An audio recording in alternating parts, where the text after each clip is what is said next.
আসসালামু আলাইকুম বন্ধুরা, welcome to Pushpa kitchen A to Z. আবারও নিয়ে হাজির হয়েছি ভাতের মাড় দিয়ে পাঁপড় তৈরি করা। বন্ধুরা, ভাতের মাড় যদি থাকে বাসায়, সেটা না ফেলে দিয়ে তৈরি করে নিতে পারেন এই মজাদার মুচমুচে পাঁপড়। খুব সহজে এবং ঘরোয়া উপকরণ দিয়ে কিন্তু তৈরি করে নিতে পারেন। তো এই জন্য দেখতে পাচ্ছেন একটা বোলের মধ্যে আমি মাড় নিয়ে নিয়েছি। মাড়টা কিন্তু পাতলা, তাতে কোনো সমস্যা নেই। তো এই মাড়ের মধ্যে দিয়ে দিচ্ছি 2 চামচ পরিমাণ আটা বা ময়দা যেটাই নেন, আর দিয়ে দিব 1.5 চামচ পরিমাণ চাউলের গুঁড়া। চালের গুঁড়াটা দিলে পাঁপড়টা মুচমুচে হয়, সেজন্য দিয়ে দিলাম। আর দিয়ে দিলাম স্বাদ মতো লবণ। আর আমি তো দিয়ে দিচ্ছি কিছু জিরা, আস্ত জিরা। আর এটা আমি তৈরি করে নিচ্ছি ছোট বাবুটার জন্য, এই জন্য আমি 1/2 চামচের মতো চিনি দিয়ে দিচ্ছি। আপনারা চাইলে, যারা বড়রাও খেতে চান, তাহলে চাইলে চিলি ফ্লেক্স দিলেও পারেন, তাহলে অনেকটাই স্বাদ হয়। আমি যেহেতু ছোট বাবুর জন্য তৈরি করে নিচ্ছি, সেই জন্য চিনি দিয়ে দিলাম। তো যাই হোক, দেখতে পাচ্ছেন আমি কিভাবে ঘেটে নিচ্ছি ভালো করে।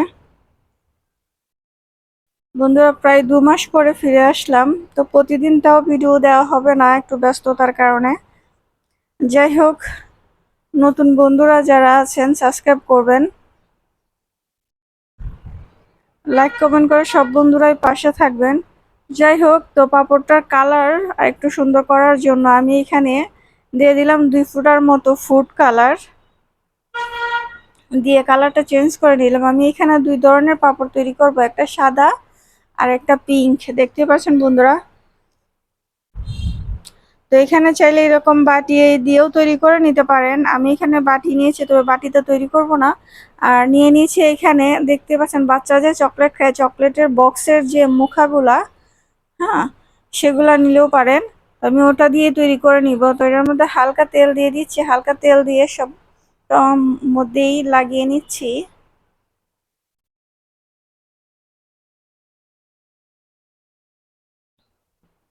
তো বাটিতেও তেল লাগিয়ে নিলাম।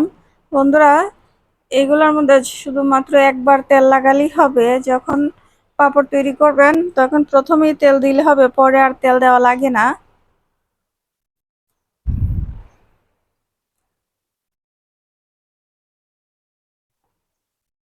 বন্ধুরা, ভিডিওটি যদি ভালো লাগে বেশি করে শেয়ার করবেন, আর প্লিজ লাইক কমেন্ট করে পাশে থাকবেন। নতুন বন্ধুরা যারা আছেন প্লিজ সাবস্ক্রাইব করবেন। তো আমি অল্প অল্প করে এটার মুখে দিয়ে দিচ্ছি। চেষ্টা করবেন যতটা সম্ভব পাতলা করে রাখার।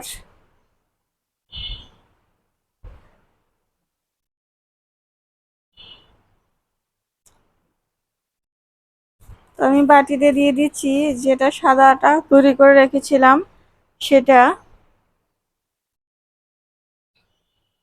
যাই হোক, তো এই জন্য চুলায় এখন চলে যাব। চুলায় দেখতে পাচ্ছেন বন্ধুরা, একটা পাতিল বসিয়ে নিয়েছি, পানি কিন্তু বলক চলে আসছে।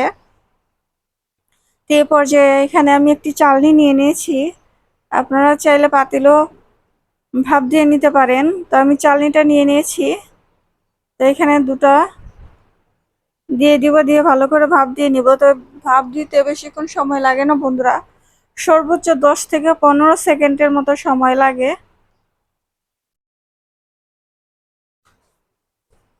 তবে খেয়াল করবেন পানিটা যেন বেশি না হয়, তাহলে উপরে পানিটা কিন্তু বেশি বলক উঠে পাঁপড় উপরে চলে আসবে। তো পানিটা একটু বুঝে শুনে দিবেন।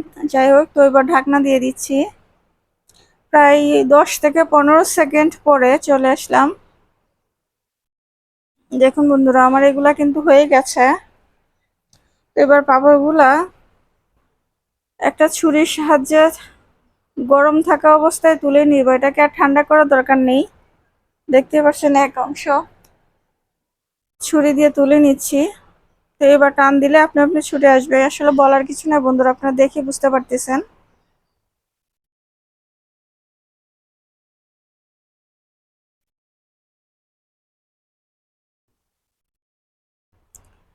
প্রায় 2 মাস পরে ফিরে আসলাম। আশা করি আমার বন্ধুরা আমাকে ভুলে যায় নাই, তো ব্যস্ততার কারণে। যাই হোক বন্ধুরা, দেখুন আমি কতগুলো তৈরি করে নিয়েছি। তো এখানে দেখতে পাচ্ছেন এটা কিন্তু ওই যে বাটিতে তৈরি করে নিয়েছি, এই জন্য একটু মোটা টাইপের হয়েছে। তো আমি প্রায় একদিন রোদে শুকিয়ে এসেছি। এখন যে পরিমাণে গরম আর রোদ পড়েছে, একদিনে এরকম মুচমুচে হয়ে যায়। দেখতে পাচ্ছেন পিঙ্ক কালারটা কতটা সুন্দর হয়েছে।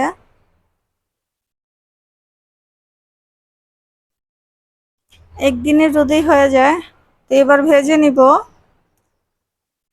দেখতে পাচ্ছেন বন্ধুরা, তেল দিয়ে নিয়েছি, তেলটা হালকা গরম করে নিয়েছি।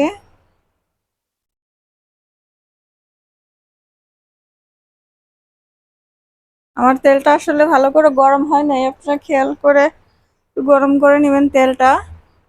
আবার বেশি গরম করা যাবে না, বেশি গরম করলে দেখা যায় পুড়ে যাওয়ার সম্ভাবনা থাকে, যেহেতু পাঁপড়গুলো অনেক পাতলা।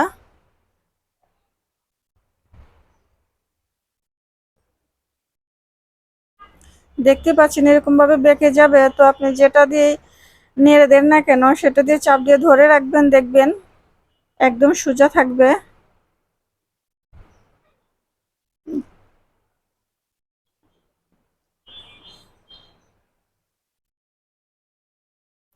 আমি যেহেতু বাবুর জন্য করছি, এই জন্য ভালো করে একটু ভেজে নিব।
দেখতে পাচ্ছেন বন্ধুরা কতটা মুচমুচে হয়েছে, আর আমার ভাজা কমপ্লিট হয়ে গেছে। তো আমি সবগুলো ভাজি নাই, কয়েকটাই ভেজেছি। দেখুন আমার ছোট বাবাটা কিন্তু হাজির হয়ে গেছে পাপড় নেওয়ার জন্য, তো তাকে সরিয়ে সাইডে দিয়ে দিলাম।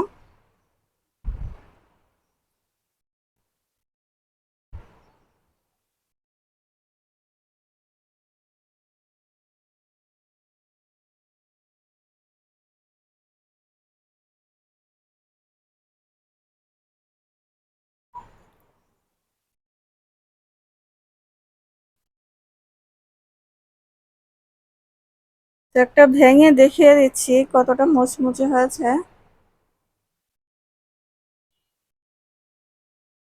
দেখতেই পাচ্ছেন বন্ধুরা কতটা মুচমুচে হয়েছে, খেতেও কিন্তু অনেকটা মজাদার। এই জন্য বলি, ভাতের মার না ফেলে দিয়ে এভাবে খুব কম সময়ে পাঁপড় তৈরি করে নিতে পারেন। ধন্যবাদ ভিডিওটি দেখার জন্য।